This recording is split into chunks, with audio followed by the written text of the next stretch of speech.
is not saying that they don't know their Bible. अब पौलुस ये नहीं कह रहे कि वो अपनी बाइबल नहीं जानते. Whenever a boy turns 13 years old, he's called bar mitzvah. That means son of the commandment, and he can verbally recite all the first 5 books of the Bible called Torah. जब एक यहूदी लड़का 13 वर्ष का होता है तो उसका बार मित्सवा नाम की एक सेरेमनी होती है जिसमें वो उसको आज्ञा का पुत्र कहा जाता है और उसको पहली 5 किताबें रटकर मुंह जुबानी बतानी होती है जिसको तोरा कहते हैं. Amen. So जब एक 13 साल का बच्चा When a 13-year-old पूरी पहली 5 किताबें जो मूसा ने लिखी मुंह से बोल सकता है, can recite the first 5 और books of पॉल Moses उन लोगों verbally, को कह रहा है कि इनके पास ज्ञान नहीं है. and Paul is telling these people they don't have knowledge of God. That's why his message was very offensive to Jews. इसीलिए उसका जो संदेश था यहूदी नापसंद करते थे, नफरत करते थे उससे. Is this making sense, guys? समझ में आ रहा है? I just want to lay the foundation कि मैं आपको slowly righteousness की तरफ ले जाऊं. It's one of the most beautiful and powerful and liberating revelations in the Bible. I'm just laying the foundation so I can lead you to righteousness. ये सबसे ज़्यादा शक्तिशाली, प्रभावशाली प्रकाशन है बाइबल का. Amen. If you understood what righteousness is, you will live healthy. You will live as a son of a king. You will live without guilt. You will live without condemnation. You will live in victory all the days of your life. अगर आप जान गए धार्मिकता क्या है तो आप एक राजा के पुत्र, राजा की संतान की तरह जियोगे, बिना दोष के जियोगे, स्वस्थ जीवन जियोगे, जिंदगी भर जय में जियोगे. Amen. So जो पॉल कह रहा है उन्हें ज्ञान नहीं है, यानी उन्हें प्रकाशन नहीं है. इस केवल बाइबल रटने की बात नहीं कर रहा क्योंकि उन्होंने रटी भी है. When Paul is saying they don't have knowledge, he's not talking about the rote memorizing of the scriptures. He's talking about the revelation knowledge of the word of God. Verse 3. Now hear this. ध्यान से सुनना. For they being ignorant of God's righteousness. क्योंकि वे परमेश्वर की धार्मिकता से अनजान होकर. किस धार्मिकता से अनजान है वो? Which righteousness are they ignorant of? God's righteousness. परमेश्वर की धार्मिकता से अनजान है वो लोग अनजान है परमेश्वर की धार्मिकता का. उनको पता ही नहीं है परमेश्वर की धार्मिकता क्या होती है. They have no clue what God's righteousness is. Right? And going about to establish their own righteousness. और वो निकल पड़े हैं अपनी खुद की धार्मिकता को स्थापित करने पे.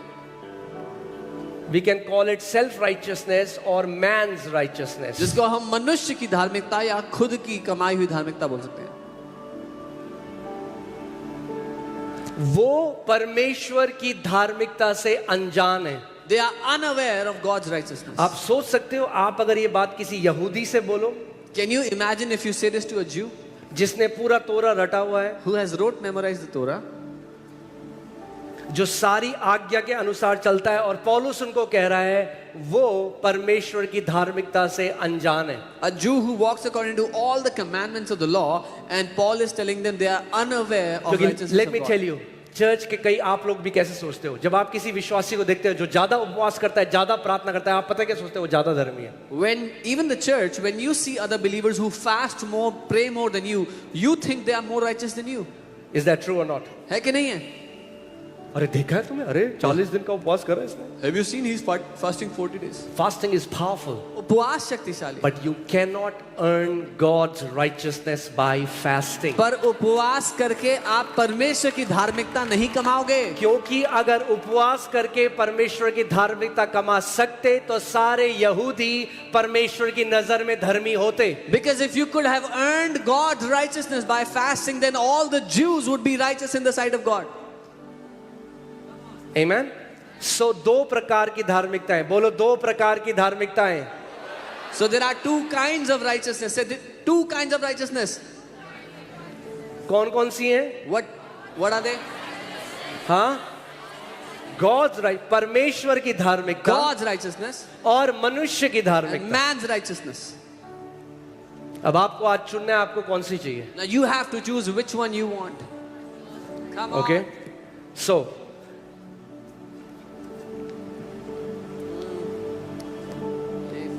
सो उन्होंने क्या किया? परमेश्वर की धार्मिकता के अधीन अपने आप को नहीं किया। So what they did not do was they did not submit themselves to the righteousness of God. क्यों नहीं किया? Why did they not do so? क्योंकि वो अपनी धार्मिकता स्थापित करना चाह रहे थे। Because they were trying to establish their own righteousness. They feel I will be more acceptable in God's sight because I'm fasting more, I'm praying more, I don't smoke, I don't drink. उनको लगता है कि परमेश्वर हमें ज्यादा ग्रहण कर लेगा क्योंकि हम तो उपवास करते हैं, प्रार्थना करते हैं, शराब नहीं पीते, सिगरेट नहीं पीते।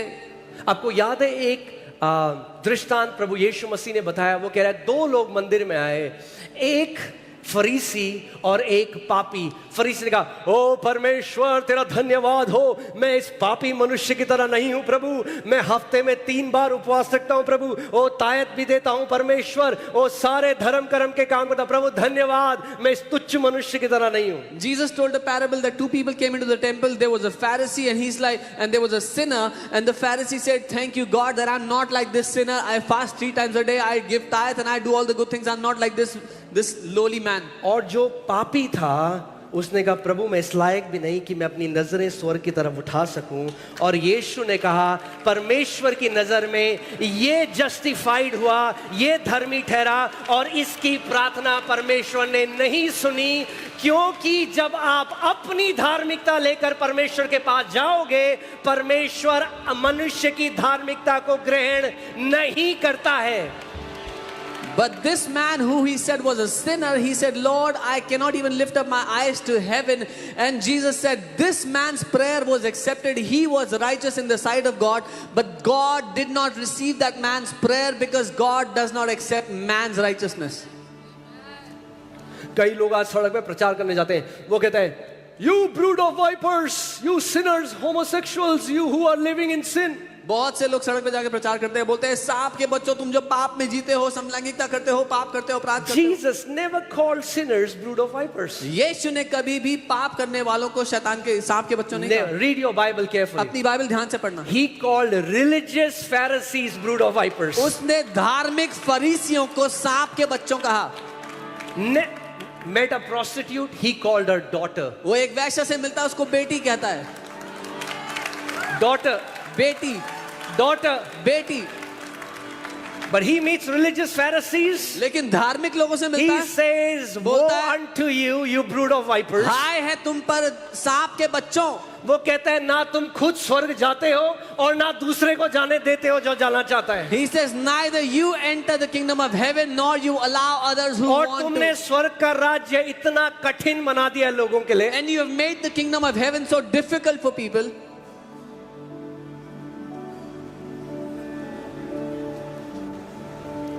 Amen. आज धर्म के बोझ से परमेश्वर सेट फ्री कर रहा है आपको। Today God is setting you free from the weight of religion.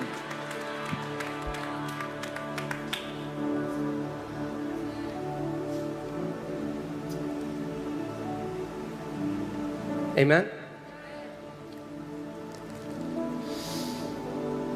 मैं आपको बता रहा हूं, जब प्रभु ने मुझे सेट फ्री किया, I'm telling you, when the Lord set me free, मैं एक मीटिंग में गया, I was in a meeting. मैं देहरादून में था उस टाइम। I was in एक Dehradun at the preacher moment. Preach कर रहे थे A preacher और was उन्होंने preaching. कहा कि you will not even know when the Holy Spirit will leave you. And he said, आपको पता भी नहीं लगेगा कब पवित्र आत्मा आपको छोड़ के चला जाए। Be very careful what goes on to these ears. क्या जाता है इन कानों में, कौन सा प्रचार सुनते हो आप? बहुत सचेत रहना कि आपके इन कानों में क्या जाता है। What preaching you hear? There are 2 pulpits in the church today. Church में आज 2 तरह के पुलपिट हैं। One on Mount Sinai and one on Mount Zion. एक जो सिने पर्वत पर रखा है, एक जो सियोन पर्वत पे रखा है। The pulpit from Mount Sinai is consistently preaching law. जो सिनै पर्वत पर रखा पुलपिट है, लगातार व्यवस्था सिखा रहा है। और जिस दिन व्यवस्था आई 3000 लोग मर गए। And the day the law entered, 3,000 people killed. And Apostle Paul calls that ministry the ministry of condemnation and death. और पौलुस प्रेरित उस सेवकाई को मृत्यु की सेवकाई कहते हैं, दोष और मृत्यु की जब सेवकाई। आप उस वचन को सुनते हो, When you hear such a word, You feel condemned and dead. आपको दोषित और मुर्दा मरा हुआ फील होता है. But praise God, there is another pulpit on Mount Zion that is preaching life and freedom to all the sons and daughters of God. लेकिन परमेश्वर को धन्यवाद हो, एक और पुलपिट है जो सियोन पर्वत पर रखा है, जो परमेश्वर के बेटों बेटियों के लिए जीवन और स्वतंत्रता का प्रचार कर रहा है. Amen. And when the Holy Spirit came, this is the ministry of the Spirit. 3,000 people were made alive. और जिस दिन पवित्र आत्मा उतरा, क्योंकि ये पवित्र आत्मा की सेवकाई है, 3,000 लोग बचाए गए. So what happened when I heard that? जब मैंने वो सुना, I got filled with fear. मैं डर से भर गया. I said, मैंने कहा, I don't even know if Holy Spirit has left me. मुझे तो ये भी नहीं पता कि पवित्र आत्मा छोड़ के चला गया कि.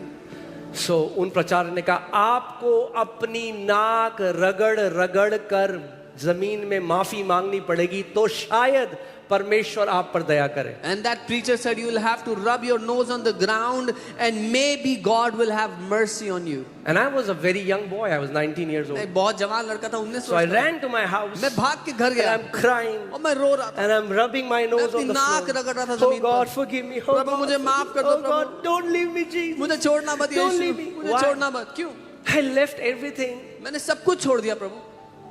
My friends left me. मेरे दोस्तों ने मुझे छोड़ I दिया. am mocked in my relatives. रिश्तेदार मजाक बनाते हैं.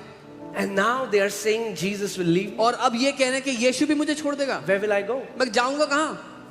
So I'm crying. तो मैं रो रहा था. Don't leave me, Jesus. प्रभु मुझे छोड़ना मत, यीशु मुझे छोड़ना मत.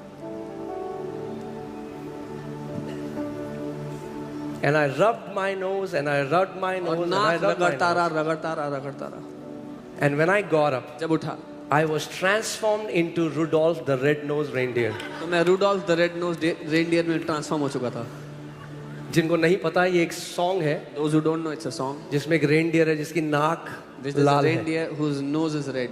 तो मेरी नाक लाल हो गई, सूज कितनी मोटी. My nose was red, swollen up. धर्म का आत्मा एक दासत्व का आत्मा है. The spirit of religion is the spirit of वो bondage. आपको दास बना देगा It और will- आपको दासत्व काम कराता रहेगा और आप जिंदगी भर डर में जियोगे. आपको नहीं पता होगा अंत तक क्या परमेश्वर मुझे एक्सेप्ट करा भी है, या आखिरी में यीशु मुझे देख के बोले, कौन है तू, मैं तुझे नहीं जानता, चल भाग जा यहाँ से. That spirit will make you a slave and fill you with fear and will make you do works all your life to try and earn a place, and you don't even know that at the end will Jesus say, I don't know you, get out of here. Now don't misunderstand me. मुझे गलत मत समझना. I live a holy life. मैं एक पवित्र जीवन जीता हूँ.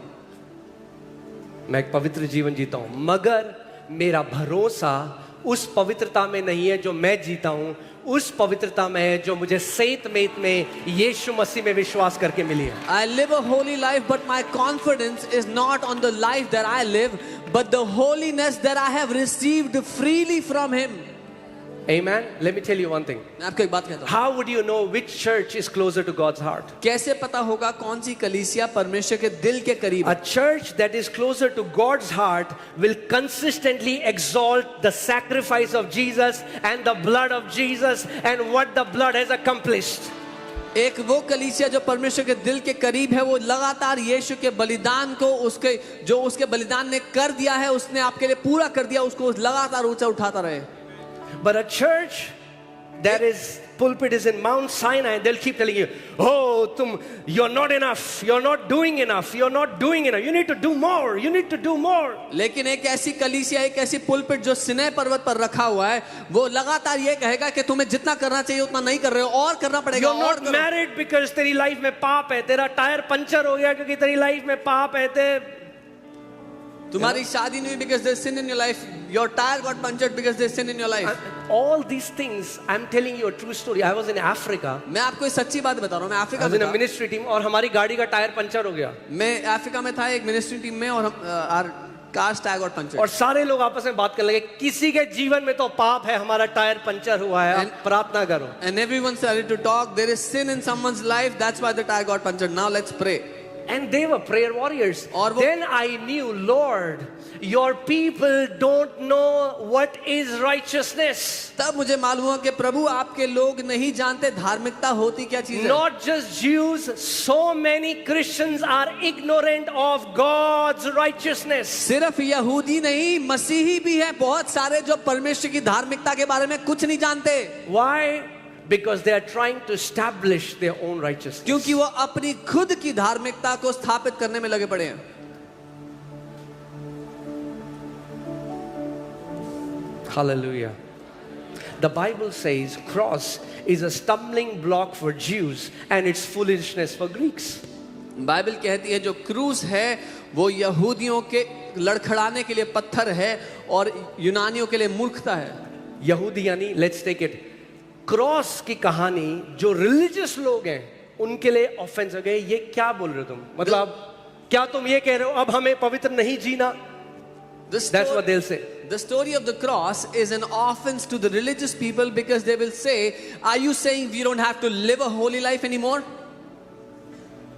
नहीं, हम ये नहीं कह रहे। No, we are not saying that. हम बस कह रहे हैं We are just telling you कि आपने गाड़ी को घोड़े के आगे लगा रखा है। that your car is ahead in front of your horse. हम कह रहे हैं गाड़ी को लेके घोड़े के पीछे ले आओ। We are saying bring the cart behind the horse.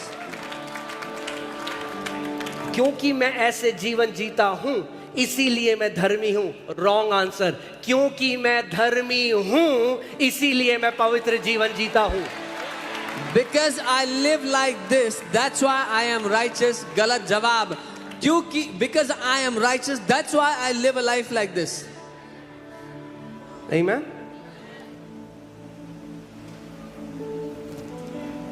Because आपने सुना, मैं बहुत बारी, see the thing is when you preach what Paul preached you will be accused and persecuted. जब आप वो प्रचार करोगे जो पौलुस ने किया तो आप पर दोष लगाए जाएंगे, आपको सताया जाएगा। The gospel that Paul preached was heavily, it came under fire by religious Jews. जो प्रचार पौलुस प्रेरित ने किया उस पर बहुत भारी सताव हुआ, बहुत परीक्षा ली गई यहूदियों के द्वारा। And Jesus said you will be persecuted for righteousness sake. यीशु ने कहा धार्मिकता के कारण तुम सताए जाओगे। मैं आपको बता रहा हूं, अगर मुझे एक ऐसा प्रचारक बनना है जिससे सब कोई प्यार करे, बहुत अच्छा रहे, तो मैं केवल आपको कहूंगा पाप मत करो, पवित्र जीवन जियो, उपवास करो, everyone will accept me.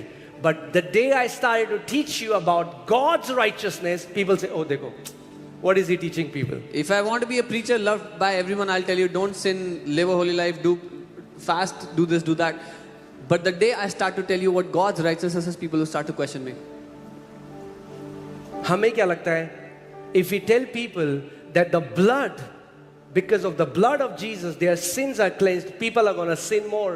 We think if we tell people that लहू के कारण आपके पाप धुल गए हैं तो वो और ज्यादा पाप करेंगे। We think that. हमें ऐसा Does the Bible say that? पर क्या बाइबल ऐसा कहती है? बाइबल क्या कहती है? What does the Bible say? एक धर्मी फरीसी ने अपने घर यीशु मसीह को बुलाया। A religious Pharisee called Jesus into his house. और एक बाइबल बताती है एक पापी स्त्री And Bible tells us a sinner woman उसके घर में आई came into his house with the alabaster box एक जटा मसीह के तेल को लेकर के, इत्र को लेकर के। and she broke it at the feet of Jesus and she's crying and anointing his feet and kissing it and worshiping Jesus. उसके पांव पर उंडेल कर तोड़ कर रोने लगी और उसकी आराधना करने लगी, उसके पांव को चूमने लगी वो। What are the religious people saying? धार्मिक लोग क्या कह रहे हैं? If he was a true prophet, अगर ये सच्चा भविष्यवक्ता he would होता know that this woman is a sinner. तो इसको पता होता कि ये औरत पापी है। यीशु मसीह ने क्या बोला? What did Jesus say? उसने एक दृष्टांत उनको बताया He told them a story. और बोला जिसके ज्यादा पाप क्षमा हुए हैं वो ज्यादा प्यार करता है। He said to whom more sins are forgiven, he loves more. Jesus ने ये नहीं बोला no, don't tell people their sins are forgiven because they're going to go back and sin more. यीशु ने ये नहीं कहा कि लोगों को ये मत बताओ कि उनके पाप क्षमा हो गए, नहीं तो वापस जाके और पाप करेंगे। अच्छा, आप